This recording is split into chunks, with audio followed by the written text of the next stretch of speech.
Hello दोस्तों, स्वागत है आपका अपने चैनल कुंज भारद्वाज फैमिली में।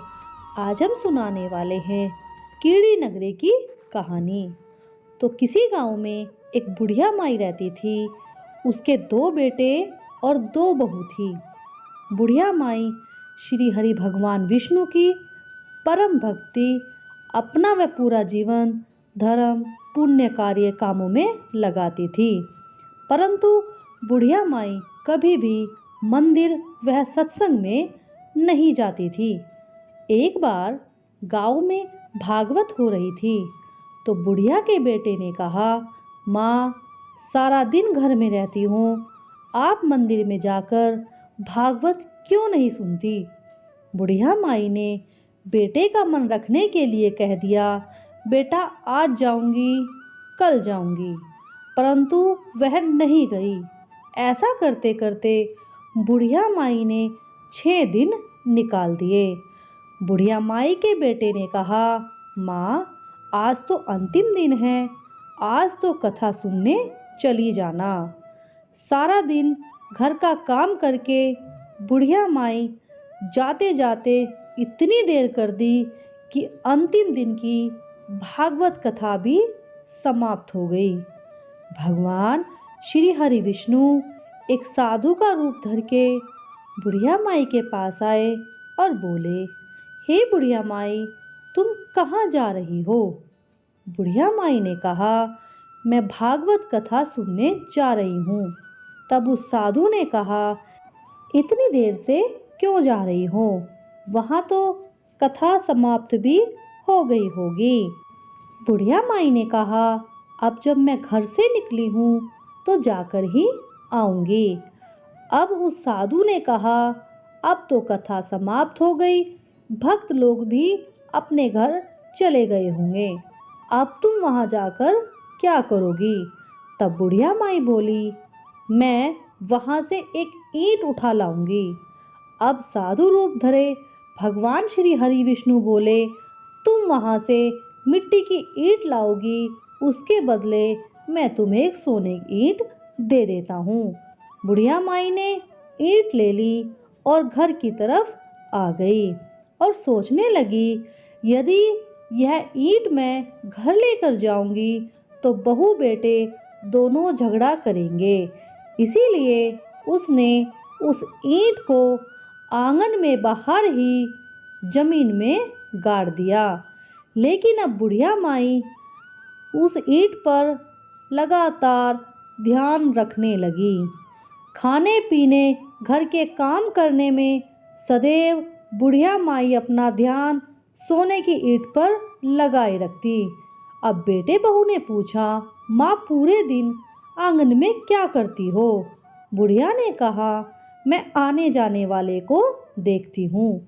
एक दिन बुढ़िया माई मर गई। यमराज के दूत उसे ले गए। बुढ़िया माई को ले जाकर यमराज जी के पास ले जाया गया और धर्मराज जी को सारी बात बताई गई। धर्मराज जी ने बुढ़िया माई को एक कुतिया की योनि में डाल दिया। अब कुतिया भी उसी पेड़ के नीचे लगातार बैठी रहती। बुढ़िया माई की बहू ने कहा, यह कुतिया यहाँ से भगाइए, नहीं तो यह हमारे बच्चों को काट लेगी। उसके बेटे ने उसकी पीठ पर जैसे ही लकड़ी मारी, बुढ़िया मर गई और अब बुढ़िया को सर्प की योनि मिली। अब आंगन में सर्प को देखकर बहू ने फिर कहा कि इसे मार दो, नहीं तो यह हमारे बच्चों को काट लेगी। अब उसके लड़कों ने उसे फिर मार दिया। अब बुढ़िया माई मरकर फिर धर्मराज जी के पास पहुंची। अब धर्मराज जी ने बुढ़िया माई को एक कीड़ी का रूप दे दिया। उस आंगन में कीड़ी नगरा बना लिया। अब आंगन में कीड़ी नगरा हो गया। घर वाले बहुत परेशान हो गए। घर वाले इस तरह भोजन भी नहीं बना पा रहे थे और मन ही मन होने वाले स्मरण करने लगे कि भगवान श्री हरि विष्णु साधु का रूप धर के वहां आ गए और बोले कि हमें कुछ खाने को दे दीजिए। तभी घर वालों ने कहा, महाराज, हमने तो अभी खाने को कुछ भी नहीं बनाया, क्योंकि हमारे घर में हर तरफ कीड़ी नगरा हो गया है। आप ही इसका हमें कुछ उपाय बताइए। तब महाराज ने कहा, आंगन में खुदा दो और सोने की उसमें से 28 ईंट निकाली और दोनों बेटों को दी।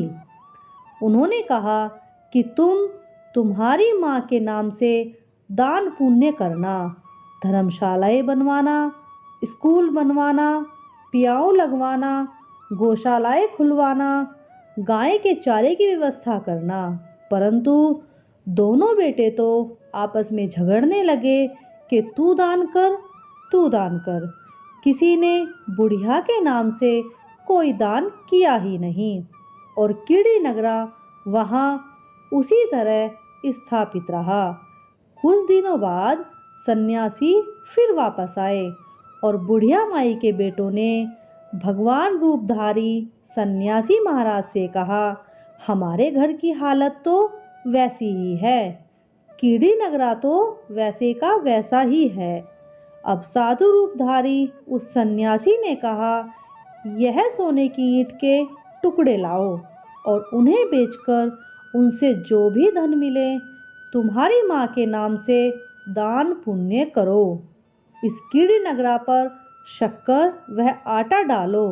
तुम ऐसा करोगे तो तुम्हारी माँ को मोक्ष की प्राप्ति होगी। अब उनके घर से कीड़ी नगरा चला गया। तो जो व्यक्ति प्रतिदिन सुबह आटा और शक्कर नगरे पर डालता है, वह सदा ही धनवान, पुत्रवान व सुख शांति से अपना जीवन जीता है। उसके घर में कभी भी कोई कष्ट और धन की हानि नहीं होती। उसका जीवन सदैव आनंद और खुशी से बीतता है। तो दोस्तों, बोलो विष्णु भगवान की जय। तो अगर आपको मेरे द्वारा सुनाई गई कीड़ी नगरी की कहानी थोड़ी भी अच्छी लगी हो तो प्लीज़ लाइक, शेयर और सब्सक्राइब कीजिए और ऐसी ही कहानी सुनने के लिए जुड़े रहिए कुंज भारद्वाज फैमिली के साथ। धन्यवाद।